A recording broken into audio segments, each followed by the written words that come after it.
Estamos de volta com o programa Direção Espiritual. Muito obrigado você que participa conosco, que nos assiste. Por que os evangélicos são tão... Hoje a música evangélica, claro que hoje a música católica cresceu muito, mas nós ainda estamos muito longe de algumas conquistas que os evangélicos já alcançaram com a música que eles produzem. Dentro das igrejas evangélicas, a qualidade da música que se toca. Por quê? Porque eles já têm essa cultura. A música sempre fez muito parte das igrejas evangélicas. Se você vai a Nova York, né, os grandes cantores, as grandes cantoras nascem todas dentro das igrejas. E depois não é nenhum problema no meio do show dela ela cantar uma música evangélica. As pessoas lá já estão acostumadas. A música é naturalmente religiosa.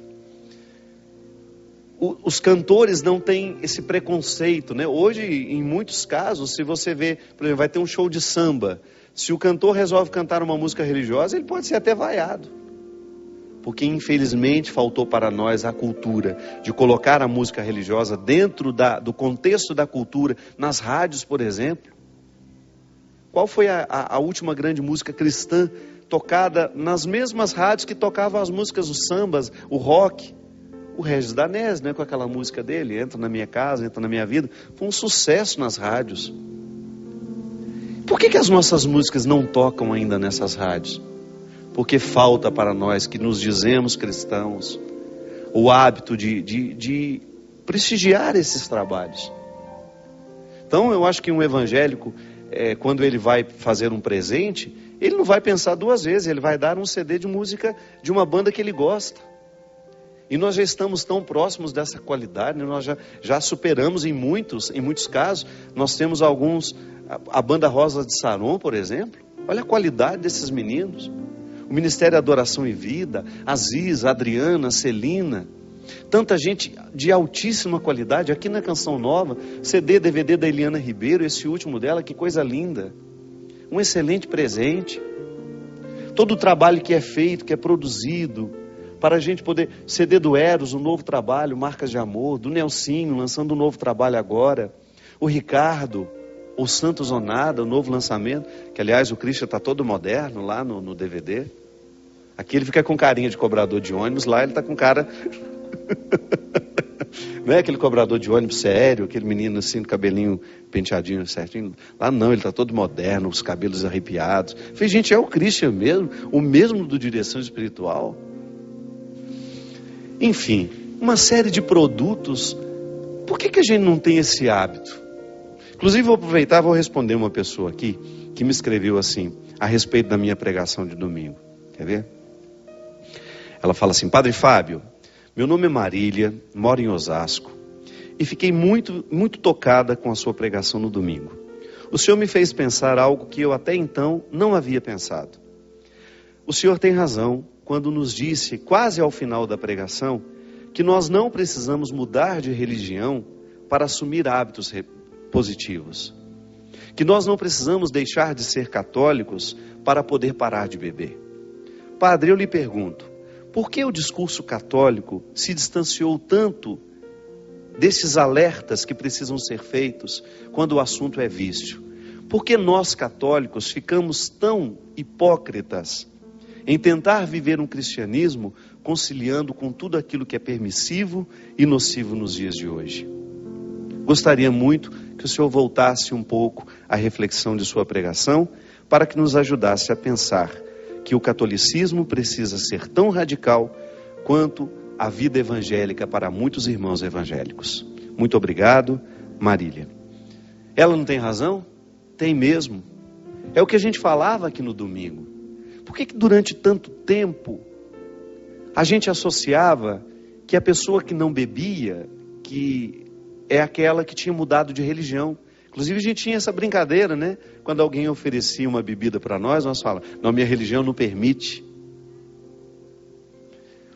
É claro que todo mundo que entra na perspectiva de uma vida religiosa, independente de qual seja a religião, quais são os dois princípios fundamentais das religiões sérias? É o amor a Deus e é o respeito ao homem. Amor a Deus e respeito ao homem são dois princípios fundamentais para que uma religião seja séria.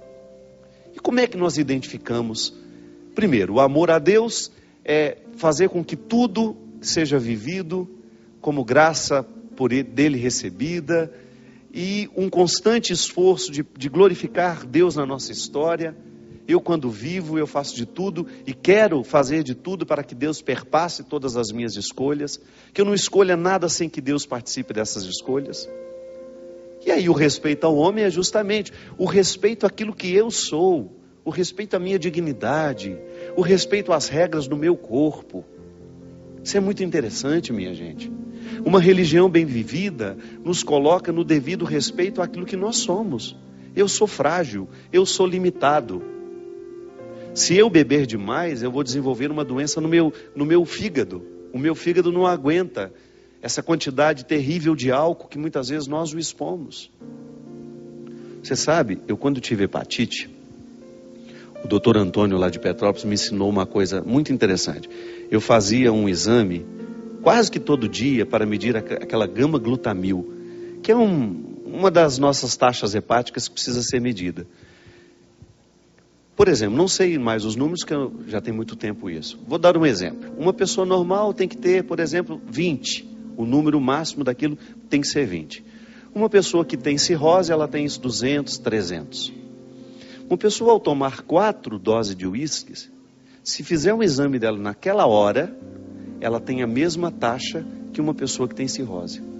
Tamanha a intoxicação que o fígado fica naquela hora. Olha como isso é sério. É claro que depois você vai tomar água, você vai parar de beber, se você bebeu aquela noite inteira, o seu fígado ficou todo intoxicado.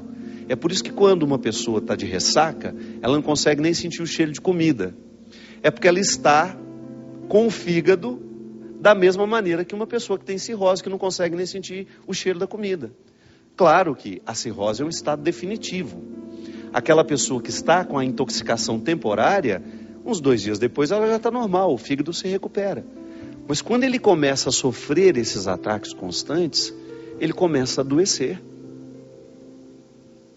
O que a gente come, minha gente, se a gente come comidas muito gordurosas, a gente corre risco de ter aquela gordura do fígado, que é uma doença terrível, dificílima de ser tratada e que mata muito. Mas a gente negligencia. Os rins, eu fico lá com a minha mãe, né? Mãe, só precisa tomar água. Pelo amor de Deus, às vezes só passa uma manhã inteira sem tomar um copo de água. Cadê o amor que só precisa ter ao rim? Tá certo que o organismo como um todo precisa de água. Então, se eu respeito as regras do meu corpo, eu não vou esperar nem sentir sede. É um respeito que eu tenho comigo. É um respeito pelo meu funcionamento.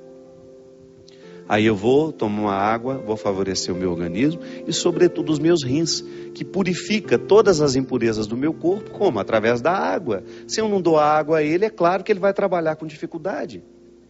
E com o tempo, vai gerando prejuízo, um dia a fatura das nossas negligências vai chegar para nós. A religião precisa nos alertar a isso. Então, o cristianismo, o tempo todo nós precisamos falar da nossa saúde moral, mas nós também precisamos falar da nossa saúde física. Nós precisamos falar da nossa saúde espiritual, mas nós precisamos falar da nossa saúde física. Nós não temos como separar esses dois discursos. O cuidado que eu tenho com o meu espírito precisa ter também um cuidado que eu tenho com o meu corpo.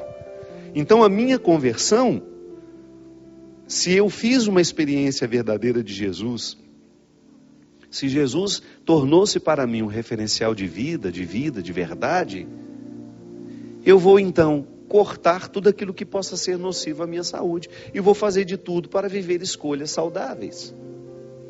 Então quando você tem, em muitos contextos evangélicos, são radicais, o álcool não entra. Outro dia eu estava com uma amiga lá no Rio, e ela estava dizendo que ela cozinha muito para festas evangélicas, e que tem uma diferença muito grande, porque não existe bebida alcoólica, então eles comem muito mais, né? Tem que comer mais, não tem bebida para distrair. E ela estava falando justamente, padre, como é diferente uma festa onde não existe a bebida alcoólica. Eu vejo isso, minha gente. Olha, eu estou com quase 17 anos de estrada, levando a música pelos mais diversos lugares do Brasil e do mundo. Já fomos a muitos lugares. Nós temos, às vezes, 2, 3 eventos por semana, onde a gente aglomera multidões. O que a gente escuta da polícia militar? O que a gente escuta dos organizadores? Padre, que interessante, não há índice de violência. Por quê? Porque não tem gente bêbada, não tem gente fora de si. Pode ter um ou outro mal intencionado, querendo roubar, isso a gente nunca vai conseguir evitar. Mas geralmente, quando é que nós ouvimos falar que um evento cristão, onde estávamos tendo lá um show que terminou em pancadaria, ou que terminou em morte de alguém? Então, isso é sinal de que quando a gente preserva o nosso meio, quando a gente faz de tudo para que as nossas escolhas sejam coerentes com aquilo que a gente está cantando, é natural que a bênção será manifestada. Não é que Deus não abençoa o show de rock, não é que Deus não abençoe a micareta, não é isso não. Deus abençoa sempre, e eu tenho um profundo respeito pelos artistas que fazem a cultura popular brasileira. Tenho muitos amigos entre eles, e fico até chateado quando vejo alguém falando mal, porque não conhece essas pessoas. São pessoas tão boas. Tive a oportunidade de estar agora, por exemplo, com o Tiaguinho. Estava conversando com o Tiaguinho. O Tiaguinho é um menino cristão. O pagodeiro Tiaguinho, que a gente vê tantas vezes cantando por aí, é um menino que nasceu na igreja. A mãe muito religiosa. O sonho dele é vir à Canção Nova. Não veio a Osana porque estava com uma série de compromissos, mas queria ter vindo participar conosco no domingo. A Ivete Sangalo, sabe, a Ivete tem coisas da vida dela que a gente não sabe. Uma vez eu tive uma situação em que uma pessoa me recriminou porque me viu em cima do trio elétrico da Ivete, há muitos anos atrás, num dia que eu tive a oportunidade de conhecê-la.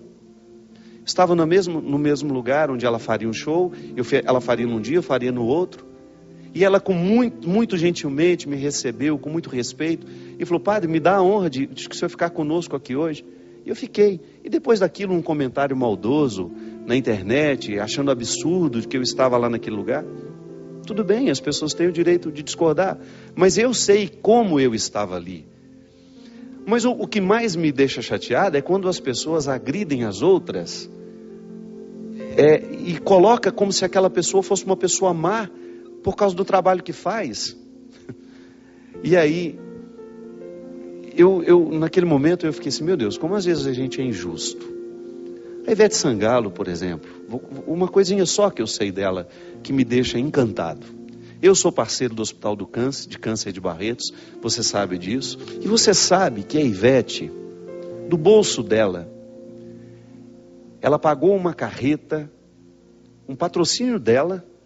Olha, eu quero ajudar o hospital. E ela é a grande parceira do Henrique Prata. O Henrique que me contou essa história, não foi ela. Uma carreta que viaja pelo estado da Bahia, um verdadeiro hospital dentro dessa carreta, fazendo exame de pessoas carentes, exame de pessoas que não têm condições de pagar, levando saúde, a oportunidade de descobrir o câncer na hora certa. Uma carreta que custa quase 2 milhões de reais, minha gente. E às vezes nós, em cima do nosso preconceito bobo, idiota, nós que não fazemos absolutamente nada pelos outros, nos sentimos no direito de falar mal de pessoas que nós não conhecemos. Quem sou eu para julgar? Quem sou eu para julgar uma outra pessoa? O Papa mesmo nos disse isso, que nós vamos ter muito cuidado com os julgamentos que nós fazemos. Papa Francisco tem trazido um novo tempo à igreja. Você pode não gostar da música que o sertanejo canta, você pode não gostar da postura dele, do jeito que... mas você não pode negar a caridade que ele faz. E só por isso vale o nosso respeito, sabe? Porque às vezes as pessoas não viveram a mesma experiência que nós. Elas não fizeram a mesma experiência que nós, não fizeram a mesma experiência de Deus que nós fizemos, mas alguma coisa ela já fez. Um Deus que já está presente na vida dela, você não pode desrespeitar. Você não pode desrespeitar o Deus que está agindo na vida dela como Ele quer, como Ele pode.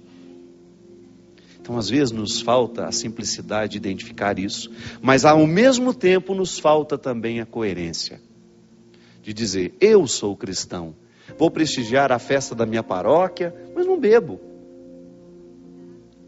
Não vou me prostituir. Vou fazer de tudo para estar com as pessoas de maneira saudável, porque, com todo respeito, o que às vezes nós fazemos dentro da nossa casa é muito pior do que acontece dentro de uma boate também, ou então é tão nocivo quanto. Eu já falei isso daqui, o ambiente que às vezes nós criamos dentro da nossa casa é proibido para menores de 18 anos. Com as nossas brigas, com os nossos desrespeitos, com a nossa baderneira, com a nossa pingaiada, com a nossa agressão ao outro. Então, antes de ficar falando do que a gente acha, do que a gente certo, do que a gente errado, fora da nossa casa, vamos ver como é que nós celebramos o nosso Natal.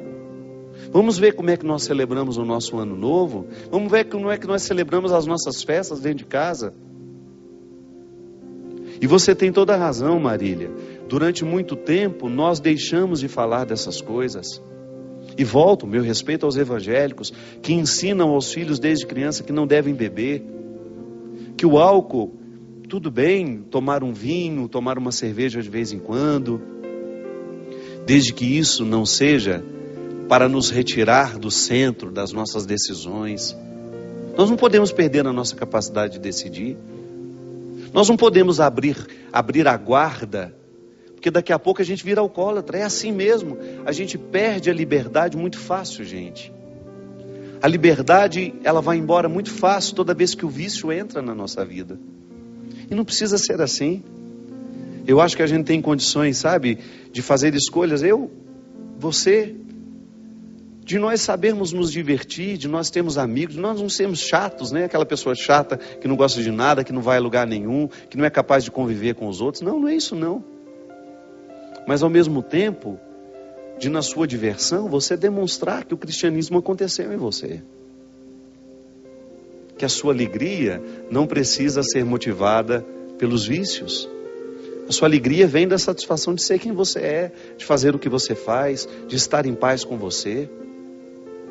Sabe? Então, muitas vezes, a nossa visão preconceituosa em relação ao outro nos impede de olhar para nós mesmos. E aí, volto a dizer, admiro sim toda e qualquer religião que vai ensinar bons modos, sabe? Às vezes a gente está precisando de educação nos dias de hoje. De uma mãe brava que nos coloque no lugar certo, sabe? O mundo deixou isso, né? De uma mãe que nos diga que a gente não pode ser invasivo, que nós temos de ser educados. Uma mãe brava que nos diga, você não vai fumar porque você ainda não tem condições de escolher. Quantas crianças aos 12, 13 anos fumando, porque as mães quiseram ficar amiguinhas dos seus filhos, não quiseram exercer o papel na hora certa, de determinar, de dizer. É um crime.